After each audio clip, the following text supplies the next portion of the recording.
Can you imagine what 500 million tons of trash looks like? That's a huge number.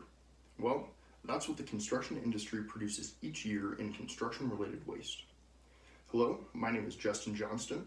I'm a senior here at the Colorado State University Construction Management Program, and today I'd like to talk about what LEED construction is and how it's helping reduce construction waste in the private sector of construction. Now, what is LEED construction? LEED construction is a process by private owners typically that attempts to reduce waste during the construction process and provide a more sustainable building. For public or government projects, it still can be used, however, it is usually only used to gain funding.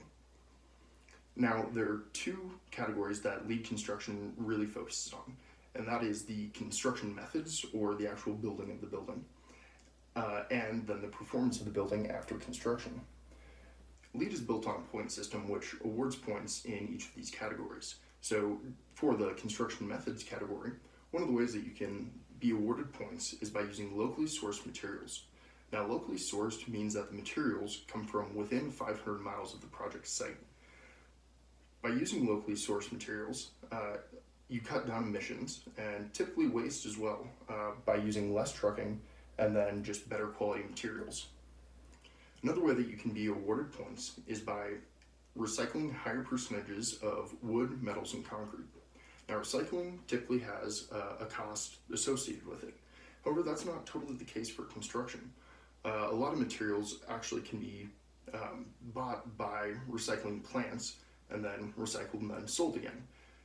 So the cost really is pretty minimized. For example, concrete can be ground up and resold as road base, which is used a ton in construction.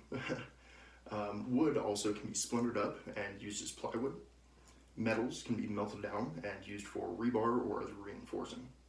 Overall, with being able to recycle 90% of waste, that would take our 500 million tons down to 50 million tons. Absolutely a step in the right direction and would help make construction more sustainable.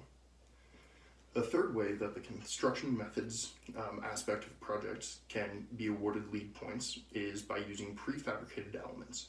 Now, prefabrication is where a component of the project is built in a shop and then trucked out to the site and then installed as one big piece. You know, instead of installing individual 2x4s, you'd install an entire wall that would come with drywall, painted, so on and so forth.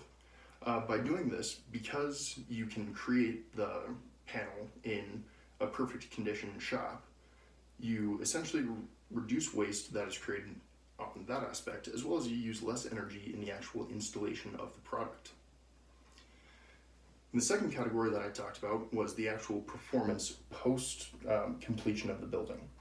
Now, what LEED looks at for this aspect is really what is your energy efficiency? Do you have big windows that allow lots of natural light, which cuts down your electricity bill?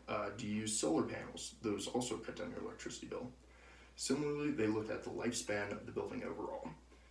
By producing a longer lasting building, you cut down the amount of materials that will have to go into it for renovations and fixing things and so on and so forth. Overall, 500 million tons of trash seems like a lot, and it absolutely is. But by using LEED construction, we continue to work toward reducing this huge amount of waste. The impact of LEED overall is you reduce the amount of waste and emissions produced by the construction process, as well as you produce a better long-term building that will have lower operating costs. In a world that is constantly becoming more environmentally minded, LEED construction is a method that the construction industry must use in order to do our part to remaining environmentally friendly. Thank you all very much for your time.